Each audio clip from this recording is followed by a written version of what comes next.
నేను అలవాటు చేసుకున్న కొన్ని పనులని అలాగే కష్టం అనుకోకుండా ఇష్టంగా చేసే పనులని ఈరోజు మీతో షేర్ చేసుకోవాలి అని అనుకుంటున్నాను. వీడియోని స్కిప్ చేయకుండా ఎండ్ వరకు చూడండి. Welcome to Sushma Gopiraj creations. నా వీడియోస్ ఎవరైనా కొత్తగా చూసే వాళ్ళు ఉంటే ఛానల్లోకి వెళ్ళి వీడియోస్ చూసి మీకు నచ్చితే సబ్స్క్రైబ్ చేసుకోండి ఫ్రెండ్స్, నన్ను సపోర్ట్ చేయండి. మార్నింగ్ అయితే 5:30కే లేచి లైట్స్ ఆన్ చేసి, నాకు మార్నింగ్ లేవగానే దేవుడి ఫొటోస్ చూసే అలవాటు అనమాట. నెక్స్ట్ చూసి బాగా కోల్డ్గా ఉందని చెప్పేసి కొంచెం వేడినీళ్ళు తాగుదామని వేడినీళ్ళు అయితే వేడి చేసుకుంటున్నాను. నెక్స్ట్ చాయ్ పెడదామని చెప్పేసి పాలైతే స్టవ్ మీద పెట్టాను. విండోస్ ఓపెన్ చేస్తే వెదర్ అయితే చాలా కూల్గా ఉంది. బయట నుంచి చల్ల గాలి వస్తుంది అండ్ చీకటిగా ఉంది. కొంచెం టైం 5:30 అలా అయింది కదా, కొంచెం చీకటిగా అండ్ కూల్గా ఉంది. ఇంట్లో ఆడవాళ్ళకి కొంచెం ఓపికగా లేకపోయినా, అలాగే ఏం పని చేయాలి అని అనిపించకపోయినా ఫస్ట్ మీకు మీరు మోటివేట్ చేసుకొని మీ పనులని స్టార్ట్ చేయండి. ఎంతో ఈజీగా, సింపుల్గా, క్విక్గా అయిపోతాయి. నేను చిన్నప్పటి నుంచి అలవాటు చేసుకున్న కొన్ని హ్యాబిట్స్ని డైలీగా కంటిన్యూ చేయడం వల్ల, రెగ్యులర్గా చేసుకోవడం వల్ల నాకు అవి ఎక్కువ బర్డెన్గా అనిపించవు. అండ్ అలాగే నేను ఈ పని చేస్తున్నాను అని ఎక్కువ ప్రెషర్ కూడా ఉండదు. చల్లకాలం చల్లగా ఉన్నప్పుడు ఎక్కువ కోల్డ్ వాటర్ ప్రిఫర్ చేయకండి. మోస్ట్లీ వాటర్ వేడి చేసుకొని తాగే అలవాటు చేసుకోండి. మీరు ఎంత స్టీల్ బిందెల్లో అలా పెట్టినా కూడా చల్లకాలం కదా, అవి కూడా కూల్గానే ఉంటాయి. మెయిన్లీ పిల్లలకైతే వేడినీళ్ళు ఇవ్వడం అలవాటు చేయండి. ఎర్లీ మార్నింగ్ నిద్ర లేచిన వెంటనే వేడినీళ్ళు కాచేసి ఇవ్వండి. బాగుంటుంది, గొంతులో కూడా చాలా ఫ్రీగా ఉంటుంది. నిద్ర లేయంగానే ఎంతోమందికి టీ తాగే అలవాటు ఉందో చెప్పండి. నాకు టీ తాగే అలవాటు ఉంది, కానీ బ్రష్ చేసినాకనే నేను టీ తాగుతా. కొంతమంది అయితే బెడ్ కాఫీ అని బ్రష్ చేయకుండా అలాగే తాగేస్తారు. ఇప్పుడైతే నేను అల్లం టీ పెట్టుకుంటున్నాను. నార్మల్గా ఈ చిన్న రోలుని అల్లం, ఇలాచి, మిరియాలు అలా చిన్నవి దంచుకోవడానికి యూస్ చేయొచ్చు. దీనివల్ల ఫ్లోర్ ఎలాంటి డ్యామేజ్ ఉండదు. ఈ చిన్న రోలు సీరియస్లీ నాకైతే చాలా యూస్ఫుల్గా ఉండేది. ఎందుకంటే టీ పెట్టేటప్పుడు కానీ అల్లము, ఇలాచి అలాగే మిరియాల పొడి దంచుకోవడానికి, చిన్నవి దంచుకోవడానికి నేనైతే యూస్ చేస్తాను. ఇందులో చట్నీ కూడా చేయొచ్చు, కానీ మరీ అంత ఎక్కువగా చేయలేము. నెక్స్ట్ టీ పెట్టేసిన తర్వాతకి మీకు ఒక మంచి టిప్ చెప్పిన, ఎక్కువ ఆడవాళ్ళు వంటలు చేసి అవి ఇవి చేసి ఎక్కువ గిన్నెలు అవుతున్నాయి అని చెప్పేసి అనుకుంటూ ఉంటారు కదా. సో నేను చెప్పే టిప్ ఫాలో అవ్వండి. ఇప్పుడు నేను రోలని యూస్ చేశాను కదా, మళ్ళీ అది కడిగి దాని ప్లేస్లో దాన్ని పెట్టడం వల్ల ఎక్కువ అంట్లు గిన్నెలు ఎక్కువ లేకుండా ఉంటాయి. ఈజీగా క్లీన్ చేసేసుకోవచ్చు అనమాట మనం. ప్రతి ఒక్కటి సింక్లో వేయడం వల్ల ఎక్కువ అంట్లయిపోతూ ఉంటాయి. అలాగే మనం ఎక్కువసేపు అక్కడ నుంచొని తోమాల్సి ఉంటుంది. సో మీరేం చేస్తారంటే, మీరు యూస్ చేసిన చిన్న వస్తువైనా సరే ఎక్కడ తీసినవి అక్కడ పెట్టేసేయండి. నేను అల్లం తీసా కదా ఫ్రిడ్జ్లో నుంచి, అది కూడా అల్లం ఎక్కడ తీసానో అక్కడ పెట్టేశాను. ఈలోపు డికాషన్ అయితే బాగా మరిగిపోయాయి. బాగా మరిగిన డికాషన్లో పాలు వేసేసుకొని టీ అయితే కాచుకుంటున్నాను. నాకు, డాడీకి, మమ్మీకి ముగ్గురికైతే టీ పెట్టేస్తున్నాను. ఈలోపు టీ మరిగేలోపు బ్రష్ చేసి వద్దామని చెప్పేసి బయటికి వెళ్ళాను. మళ్ళీ చాలా కూల్గా ఉంది అండ్ చాలా చీకటిగా కూడా ఉంది. మీకు ఒక గుడ్ టిప్ చెప్పనా? మార్నింగ్ లెగగానే అందరూ బెడ్ కాఫీస్ అని తాగుతూ ఉంటారు కదా. మీకు టీ, కాఫీ ఎంత ఇష్టమైనా సరే ఎర్లీ మార్నింగ్ నిద్ర లేవగానే అవి అస్సలు అలవాటు చేసుకోకండి. ఫస్ట్ ఒక లీటర్ వాటర్ తాగిన తర్వాతకి మీరు టీ కానీ కాఫీ కానీ అలవాటు చేసుకోండి. నేను యూట్యూబ్ ఛానల్ స్టార్ట్ చేశాక వీడియోస్ పోస్ట్ చేస్తూ ఉన్నా, కష్టపడి వీడియోస్ పెడుతున్నాను, కానీ వ్యూస్ తక్కువ మంది, సబ్స్క్రైబర్స్ తక్కువ మంది, లైక్స్ తక్కువ మంది వస్తున్నారు. కష్టపడి చేసిన వీడియో కంటెంట్కి తక్కువ వ్యూస్ వస్తున్నారు. ఏదో ఒకటి పోస్ట్ చేద్దాంలే అన్న వీడియోస్కి మాత్రం కొంచెం ఎక్కువ రీచ్ అయితే వస్తుంది. నేను అనుకునేది ఏంటంటే, ఫస్ట్ నా నుంచి నేను కూడా షేరింగ్ చేయాలి కదా అని చెప్పేసి అనుకున్నాను. సో ఈ మధ్య నేను ఫాలో అయ్యే ఒక టిప్ ఏంటంటే, ఎర్లీ మార్నింగ్ అంటే నేను మార్నింగే లేస్తున్నాను కదా, లేసాక 6కి ఖచ్చితంగా ఒక వీడియో అనేది పోస్ట్ చేయాలి, షేర్ చేయాలి అని చెప్పేసి అయితే అనుకున్నాను. సో దానికోసం నా దగ్గర ఉన్న లాంగ్ వీడియోస్లో రెగ్యులర్గా యూట్యూబ్లో ఒక కమ్యూనిటీ పోస్ట్ పెడదాము అని చెప్పేసి నా దగ్గర ఉన్న వీడియోస్లోనే 6 o'clockకి లేచి యూట్యూబ్లో, అలాగే ఫేస్బుక్లో, వాట్సాప్లో ఇలా పోస్ట్ చేస్తూ షేర్ చేస్తూ ఉన్నానన్నమాట. ఫస్ట్ మన నుంచి మనం ఎంతో కొంత షేరింగ్ చేసుకుంటేనే కదా కొంచెం ఛానల్ అనేది గ్రో అవుతుంది అని చెప్పేసి నాకు కూడా అనిపించింది. వీడియోని తీయడం, ఎడిట్ చేయడం, అప్లోడ్ చేయడం, అలాగే ట్యాగ్స్, టైటిల్స్, డిస్క్రిప్షన్స్ అన్నీ ఎంత కష్టపడి చేస్తామో షేరింగ్ కూడా అంతే కష్టపడి చేయాలి అని అనుకుంటున్నాను. నేను అనుకునేది ఏంటంటే, నేను పోస్ట్ చేసిన వీడియోస్ ఏవైనా సరే, అందులో ఒక్క వీడియో అయినా సరే ఒక్క పర్సన్కి యూస్ఫుల్ అనిపించినా నాకు చాలా హ్యాపీ కదా. సో అందుకే షేర్ చేద్దాము అని చెప్పేసి 6 o'clock అయితే షేరింగ్ చేయడం స్టార్ట్ చేశాను. ఈలోపు వాటర్ వేడి చేసుకున్నా కదా, వాటర్ తాగుతూ షేర్ చేసేసిన తర్వాతకి టీ అయితే తాగేశాను. డాడీ, మమ్మీ, నేను టీ తాగేసి ఇల్లు క్లీన్ చేసుకుని, ఫస్ట్ ఆడవాళ్ళు నిద్ర లేయంగానే అలవాటు చేసుకోవాల్సిన పని ఏంటంటే ఇల్లు క్లీన్ చేసుకొని నీట్గా ఉండడం, అలాగే కప్పుకున్న మంచం మీద ఉన్న బ్లాంకెట్స్, దుప్పట్లు ఏవైతే ఉంటాయో అవి నీట్గా ఫోల్డ్ చేసుకోవడం. అండ్ నేను ఇంకొకటి మంచి హ్యాబిట్ అలవాటు చేసుకుంది ఏంటంటే, ఫోన్స్కి ఛార్జింగ్లు పెట్టడం. మనం ఎప్పుడు నిద్ర లేచినా కూడా మొబైల్లో ఛార్జింగ్ లేకపోతే ఆ రోజంతా ఛార్జింగ్ లేదు అనుకుంటూనే ఉంటాం కదా. సో ఫస్ట్ మీ ఫోన్స్కి మీరు కరెక్ట్గా ఛార్జింగ్ పెట్టుకోవడం అలవాటు చేసుకోండి. నెక్స్ట్ ఇల్లు క్లీనింగ్ అయిపోయిన తర్వాతకి ఫోన్ ఛార్జింగ్ అన్నీ చూసుకున్నాక స్నానం చేసేసి వచ్చి పూజ అయితే చేసుకున్నాను. ఇలా ఈశాన్య మూలలో రాగి చెంబు పెట్టుకోవడం వల్ల ఇంటికి చాలా మంచిది. ఇది కూడా అలవాటు చేసుకోవాలి. ఈశాన్య మూల అంటే శివుడి మూల అని అంటారు. సో అక్కడ ఏంటంటే రాగి చెంబులో వాటర్ పెట్టి ఫ్లవర్స్ వేసి ముగ్గు పెట్టుకొని పెడుతూ ఉంటారు. ఇలా పెట్టుకోవడం వల్ల ఇంట్లో చాలా మంచిది. అంతేకాని బరువైన వస్తువులు మాత్రం అక్కడ అస్సలు పెట్టకండి. నేను పూజ ఇలా కంప్లీట్ చేసుకున్నాను.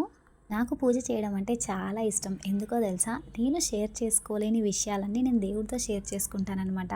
లైక్ నా మనసులో ఏదైనా బాధ ఉన్నా, నేను ఏదైనా ఎవరితో చెప్పుకోవాలి అని అనుకున్నా, మా ఇంట్లో ఫ్యామిలీ మెంబర్స్తో కానీ, ఫ్రెండ్స్తో కానీ, రిలేషన్తో కానీ ఎవరితో నేను షేర్ చేసుకోలేని విషయాలు కొన్ని ఉంటాయి కదా, అవి నేను ఆ దేవుడితో మాత్రమే షేర్ చేసుకుంటాను. సో అందుకే ఎక్కువ మార్నింగే నాకు పూజ చేసుకునే అలవాటు. సో దేవుడికి మొక్కుంటూ ఉంటానన్నమాట.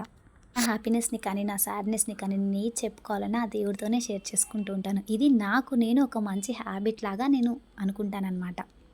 ఇవన్నీ చేసుకునే లోపే టైం అయితే 7:30 అలా అయింది. మీకు ఒకసారి బయట చూపిద్దామని ఒక చిన్న వ్లాగ్ అయితే తీశాను. మా ఇల్లు చూసారా ఎలా ఉందో, అచ్చం విలేజ్లో ఉన్నట్టుంది కదా. ఇంటి పక్కన చెట్లు ఉండడం వల్ల చాలా మైండ్ అయితే ఫ్రీగా ఉంటుంది అండ్ పీస్ఫుల్గా ఉంటుంది. బయట ఖాళీ ప్లేస్ ఉండడం వల్ల కూడా చాలా మైండ్ రిలాక్స్గా ఉంటుంది.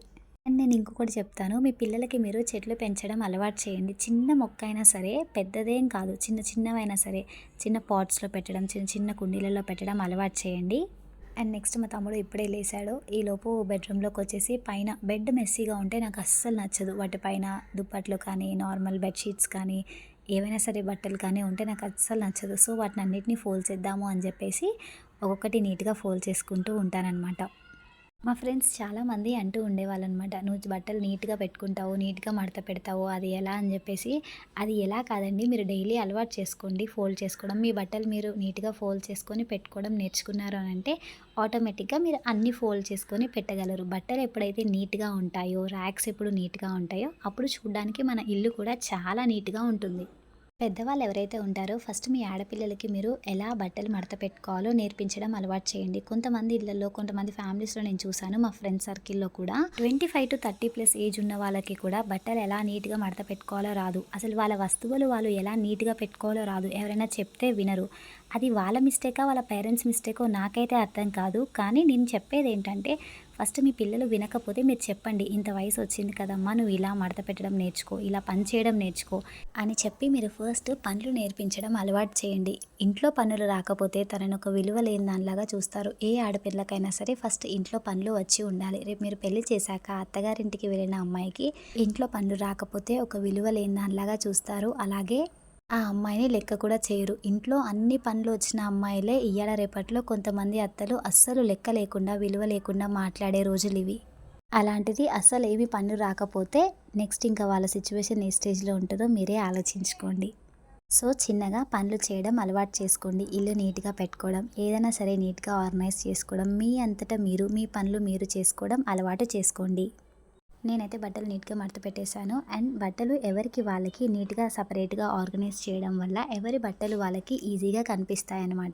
షర్ట్స్ ఒక దగ్గర, ప్యాంట్స్ ఒక దగ్గర, అలాగే మీ శారీస్ ఒక దగ్గర, డ్రెస్సెస్ ఒక దగ్గర, అలా వీటికి వాటికి సపరేట్గా నీట్గా పెట్టుకోవడం వల్ల ఏవి కావాలో ఈజీగా దొరుకుతాయి. హడావిడిగా మనం ఎక్కడికైనా వెళ్ళాలి అనుకుంటే స్నానం చేసుకొచ్చిన వెంటనే మనకు ఆ బట్టలు కావాలి, ఈ బట్టలు కావాలి అంటే ఏవి ఎక్కడున్నాయో కనపడవు. ఇంట్లో పెద్ద వరల్డ్ వారే జరుగుతుంది. ఇది నేను చాలా ఫ్యామిలీస్లో అబ్జర్వ్ చేశాను. సో అందుకని బట్టల్ని వేటి ప్లేస్లో వాటిని నీట్గా ఆర్గనైజ్ చేసుకోవడం నేర్చుకోండి. ఇది నేను చెప్పే ఫస్ట్ పాయింట్ అనమాట. ఏ ఇంట్లో అయినా సరే బట్టలు నీట్గా మడత పెట్టుకోకపోయినా, షెల్ఫ్లో నీట్గా సర్దుకోకపోయినా ఆ ఇల్లు నాకు అస్సలు నచ్చదు. నేను చిన్నప్పటి నుంచి చూస్తూ ఉంటాను కదా, ఫస్ట్ బట్టలు నీట్గా లేకపోయిన ఇల్లు నాకు అస్సలు నచ్చదు. మీరు కూడా మైండ్లో అదే ఫిక్స్ అవ్వండి, నా ఇల్లు నీట్గా ఉండాలి, నాది నేను నీట్గా సర్దుకోవాలి అని చెప్పేసి. నెక్స్ట్ బెడ్షీట్ కూడా మార్చేసి నీట్గా క్లీన్ చేసి అయితే పెట్టాను. ఈలోపు మా మమ్మీ ఇడ్లీ చేశారు, టిఫిన్ చేద్దామని చెప్పేసి వచ్చాను. నేను మా మమ్మీ వాళ్ళ ఇంట్లో ఉన్నాను. ఇవాళ కుకింగ్ మా మమ్మీనే చేశారు. మమ్మీ అయితే టిఫిన్లోకి ఇడ్లీ చేశారు, అలాగే ఉసిరికాయ పచ్చడి ఉంటే అది పెట్టుకొని అయితే తినేసాను. టిఫిన్ చేసిన వెంటనే మీరు నేర్చుకోవాల్సిన టిప్ ఏంటంటే క్లీన్ చేసుకోవడం, డైనింగ్ టేబుల్ని నీట్గా క్లీన్గా పెట్టుకోవడం. సడన్గా ఎవరైనా వచ్చినప్పుడు చట్నీ, టిఫిన్స్ అలా డైనింగ్ టేబుల్ మీద ఉంటే చండాలంగా ఉంటుంది కదా, సో నీట్గా పెట్టుకోండి. అండ్ నెక్స్ట్ టిఫిన్స్ చేయడం అయిపోయిన తర్వాతకి కొంచెం ఇడ్లీ పిండి అయితే ఉంటే దాన్ని తీసి నేను ఫ్రిడ్జ్లో పెట్టుకుంటున్నాను. మీకు ఒక మంచి టిప్ చెప్తాను. ఈ టిప్ పిండి ఎక్కువ పులవకుండా చాలా యూస్ఫుల్ అవుతుంది. నేను ఎప్పటినుంచో దీన్ని పాటిస్తున్నాను. మీకు నచ్చితే మీరు కూడా పాటించండి. ఫస్ట్ ఇడ్లీ పిండిని మొత్తం తీసుకొని బాగా మిక్స్ చేసుకున్న తర్వాతకి ఈ ఇడ్లీ పిండిలో ఆల్రెడీ మమ్మీ సాల్ట్ వేసేసారు. సాల్ట్ వేస్తే పిండి పులిసిపోతుంది అని అంటారు కదా! సో, ఈ టిప్ ఫాలో అవ్వండి. మీ దగ్గర తమలపాకు ఉంటే తమలపాకుని రివర్స్‌లో పెట్టేసి ఇడ్లీ పిండిలో పెట్టి కొంచెం ప్రెస్ చేసి ఫ్రిడ్జ్‌లో పెట్టుకోండి. మూత పెట్టేసి ఫ్రిడ్జ్‌లో పెట్టుకోండి. ఇడ్లీ పిండి 1 డే, 2 డేస్ అయితే పర్ఫెక్ట్‌గా పులవకుండా అలాగే ఉంటుంది. నెక్స్ట్ డే కూడా మీరు ఇడ్లీస్ హ్యాపీగా పెట్టుకోవచ్చు. ఈ టిప్ నేనైతే ఎప్పటినుంచో ఫాలో అవుతున్నాను. మీకు కూడా నచ్చితే మీరు కూడా ఫాలో అవ్వండి. నెక్స్ట్ కొన్ని మిగిలిన పాలు ఉంటే మార్నింగ్ టీ పెట్టాను కదా! మిగిలిన పాలు ఉంటే వాటిని కూడా తీసేసి తోడైతే పెట్టేస్తున్నాను. ఫస్ట్ మీరు నేర్చుకోవాల్సిన పనేంటంటే, పాలు మిగిలిపోతే అలాగే వదిలేసి మర్చిపోతూ ఉంటారు. అవి పగిలిపోతూ ఉంటాయి కదా! అలా కాకుండా మిగిలిపోయిన పాలు ఉంటే వాటిని సపరేట్‌గా ఒక దాంట్లో వేసుకొని తోడైతే పెట్టేసుకోండి. నెక్స్ట్ కొన్ని గిన్నెలైతే ఉంటే కడిగేస్తున్నాను. గిన్నెలు ఎక్కువ కాకుండా నేను చెప్పిన టిప్ ఫాలో అవ్వుకొని తక్కువ గిన్నెలతోటి ఇడ్లీ పెట్టిన ప్లేట్స్ అన్నీ ఉన్నాయి కదా! సో, అవి నీట్‌గా వాష్ చేసుకొని టీవీ చూస్తూ అయితే వాష్ చేస్తున్నాను. అవును, మీకు ఎంతమందికి టీవీ చూస్తూ పని చేసుకునే అలవాటు ఉందో కామెంట్ చేయండి. నార్మల్‌గా నేను ఎక్కువ టీవీ పెట్టను. సో, మా తమ్ముడు చూస్తూ ఉన్నాడు. సో, ఆ టీవీ చూస్తూ అంటే కొన్ని సాంగ్స్ అలా వింటూ నేనైతే ఇవి తోముకుంటూ ఉన్నాను గిన్నెలు. నీట్‌గా మొత్తం వాష్ చేసుకున్న తర్వాతకి మొత్తం ఒకసారి సర్దుకోవాలి. ఇంట్లో ఆడపిల్లలకి గిన్నెలు తోమడం, బట్టలు ఉతకడం, బట్టలు నీట్‌గా సర్దుకోవడం, అలాగే చిన్న చిన్న పనులు ఇలాంటివన్నీ కామనే కదా! ఈ పనులన్నిట్లో మీకు ఏ పని అంటే ఇష్టమో కామెంట్ చేయండి. నాకు ఇష్టమైన పనైతే బట్టలు ఫోల్డ్ చేసి నీట్‌గా షెల్ఫ్స్‌లో ఆర్గనైజ్ చేసుకోవడం. ఎందుకు అనంటే బట్టలు ఫోల్డ్ చేసి అలా నీట్‌గా షెల్ఫ్స్‌లో ఆర్గనైజ్ చేసుకోవడం వల్ల వాటిని చూడంగానే నాకు ఒక మంచి పాజిటివ్ మైండ్ సెట్ అయితే ఉంటుంది కదా! సో, అలాగే బట్టలు క్లమ్జీగా ఉండి, చెండాలంగా ఉండి, మడత పెట్టకుండా ఉంటే మైండ్ కూడా అస్సలు పనిచేయదు. అండ్ నెక్స్ట్ బట్టలు ఉతుకుదామని చెప్పేసి బట్టలైతే నానబెట్టేస్తున్నాను. ఫస్ట్ సర్ఫ్ వాటర్‌లో బట్టల్ని బాగా నీట్‌గా నానబెట్టేసుకోండి. ఒక 10 మినిట్స్, 20 మినిట్స్ అలా బాగా నానిన తర్వాతకి వాష్ చేస్తే చాలా బాగుంటాయి. ఈరోజు లంచ్‌లోకి టమాటో చింతపండు రసం, అలాగే రోటి పచ్చడి చేద్దామని చెప్పేసి టమాటో, చింతపండు 2 ఉడకపెట్టేసాను ఒక స్టవ్ మీద. ఇంకొక స్టవ్ మీద రోటి పచ్చడి కోసం వెజిటబుల్స్ అయితే వేయించుకుంటున్నాను. మీ దగ్గర ఏ వెజిటబుల్స్ ఉన్నా కూడా ఇలా పచ్చిమిర్చి వేసి లైట్‌గా వాటర్ అలాగే ఆయిల్ వేసి వేయించుకొని రోటి పచ్చడి చేసుకోండి. టేస్ట్ చాలా బాగుంటుంది అండ్ యమ్మీగా కూడా ఉంటుంది. నెక్స్ట్ రైస్ అయితే కడిగి పెట్టేసుకున్నాను.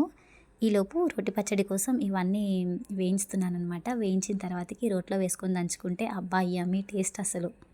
ఇలాంటి రోటి పచ్చళ్ళు మిక్సీలో వేయడం కన్నా రోట్లో దంచుకుంటేనే టేస్ట్ బాగుంటాయి తినడానికి. నోరు కొంచెం బాలేనప్పుడు ఇలాంటి రోటి పచ్చళ్ళు ట్రై చేయండి, బాగుంటాయి. అయిపోయిన తర్వాతకి నెక్స్ట్ లంచ్ అయితే చేసేస్తున్నాము. లంచ్‌లోకి ఇవాళ రైస్, టమాటో రసం, అలాగే రోటి పచ్చడి ఈ 3 కాంబినేషన్‌లో అయితే తిన్నాము. అండ్ నెక్స్ట్ పక్కన రూమ్‌లోకొచ్చేసి ఇందాక బట్టలు అవన్నీ మడతేసి నీట్‌గా పెట్టాను కదా! కొన్ని సామాన్లు సర్దుకునేటివి అయితే ఉన్నాయి. అవి కూడా నీట్‌గా సర్దుకుందాం అని చెప్పేసి అయితే వచ్చాను. ఇక్కడ సామాను అక్కడ నీట్‌గా పెట్టుకోవడం వల్ల ఇల్లు నీట్‌గా కనిపిస్తుంది. ఫస్ట్ ఒకరు తీసిన సామాన్లు ఒకరు పక్కన వాళ్ళు సర్దడం వల్ల వాళ్ళకి పని ఎక్కువైపోతుంది. సో, ఎవరైనా సరే మీరు మీ ఇంట్లో వాళ్ళకి అలవాటు చేయాల్సిన పనేంటంటే, మీరేదన్నా ఒక ఐటెమ్ తీశారు అనంటే దాన్ని దేని ప్లేస్‌లో దాన్ని పెట్టుకోండి. ఈ బాక్సెస్ అయితే నావే. ఒకసారి బాగా చెక్ చేసుకొని మళ్ళీ నీట్‌గా ఏ ప్లేస్‌లో అవి పెట్టుకున్నానా లేదా అని చెప్పేసి చూసుకొని పైన షెల్ఫ్‌లో అయితే పెట్టేసుకుంటున్నాను. మనము ఎక్కడ తీసిన వస్తువు అక్కడే యూజ్ చేసిన వెంటనే పెట్టుకోవడం వల్ల మనకి ఎక్కువ వర్క్ అనిపించదు. అలాగే మన పిల్లలు పక్కన వాళ్ళు ఎవరైనా సరే, మీ పిల్లలు కానీ, పక్కన వాళ్ళు కానీ, ఇంట్లో వాళ్ళు కానీ ఎవరైనా సరే ఏదైనా ఒక వస్తువు తీశారు అనంటే దాని ప్లేస్‌లో దాన్ని ఆర్గనైజ్ చేసుకోండి. ఈ అక్వేరియం చూసారా, మా తమ్ముడికి చేపలంటే చాలా ఇష్టం. వీటిని చూడంగానే రియల్లీ చెప్తున్నా కదా, నా మైండ్ కూడా కొంచెం రిలాక్స్డ్‌గా ఉంటుంది. కొంచెం సేపు అయితే ఈ అక్వేరియంలో ఫిష్ తోటి లైట్‌గా అలా అలా ఆడుకున్నాను. చూసారా చాలా బాగుంది కదా! అసలు కలర్ చూడండి, సూపర్ ఉంది కలర్ అయితే. అండ్ నెక్స్ట్ ఈలోపే ఈవినింగ్ అయిపోయింది. టీ పెట్టుకొనైతే మళ్ళీ తాగేసాను. మా తమ్ముడు ఇవాళ మ్యాగీ చేసుకుందాము అని చెప్పేసి అన్నాడు. సో, ఈవినింగ్ స్నాక్స్‌లోకైతే మ్యాగీ చేసుకుందామని టమాటా, ఆనియన్, పచ్చిమిర్చి వేసి మ్యాగీ ట్రై చేశాము. మ్యాగీలోకి బీన్స్, బఠానీ, అలాగే క్యారెట్ ఇవన్నీ వేస్తే బాగుంటాయని అవి కూడా వేద్దాం అనుకున్నాం. కానీ అవి ఇంట్లో లేవని చెప్పేసి నార్మల్‌గా టమాటో, ఆనియన్, పచ్చిమిర్చి ఇవైతే వేసుకొని మ్యాగీ మసాలా వేసుకొని మ్యాగీ అయితే చేసుకున్నాము. టేస్ట్ అయితే చాలా బాగుండింది. నాకు ఆల్రెడీ కోల్డ్ కాఫ్ ఉందని చెప్పాను కదా! ఆ కోల్డ్‌లో ఈ మ్యాగీ వేడి వేడిగా తింటే అసలు ఎంత బాగుండిందంటే ఇంకొంచెం తినాలి అనిపించేలాగా ఉండింది. ఇంకా ఇద్దరం అయితే హ్యాపీగా మ్యాగీ తినేసాము. ఇంట్లో బ్రదర్స్ అండ్ సిస్టర్స్ బాండ్ చాలా బాగుంటుంది కదా! పేరెంట్స్ ఎక్కువగా మనతో లేకపోయినా కూడా బ్రదర్స్ అండ్ సిస్టర్స్ ఉంటే వాళ్ళతో షేర్ చేసుకునే విషయాలు, వాళ్ళతో షేర్ చేసుకునే మాటలు చాలా బాగుంటాయి. నాకైతే ఇది బాగా నచ్చుతుంది. అండ్ నెక్స్ట్ బట్టలు ఉతికేసాను కదా, అవన్నీ తీసుకొని ఇంట్లో వేసి ఫోల్డ్ చేసుకుందాము అని చెప్పేసి ఇంట్లోకైతే తీసుకువెళ్తున్నాను. బట్టలని మరీ అంత ఎక్కువసేపు కూడా ఎండలో ఉంచకూడదు. అలా ఎక్కువసేపు ఉంచితే మళ్ళీ కలర్ షేడ్ అయిపోతాయి. ఇంకా మొత్తం బట్టలన్నీ తీసేసి ఇంట్లోకైతే తీసుకెళ్ళి మడత పెట్టుకోవాలి నెక్స్ట్. ఈ వ్లాగ్ ఇంతటితో ఎండ్ చేస్తున్నాను. Please subscribe.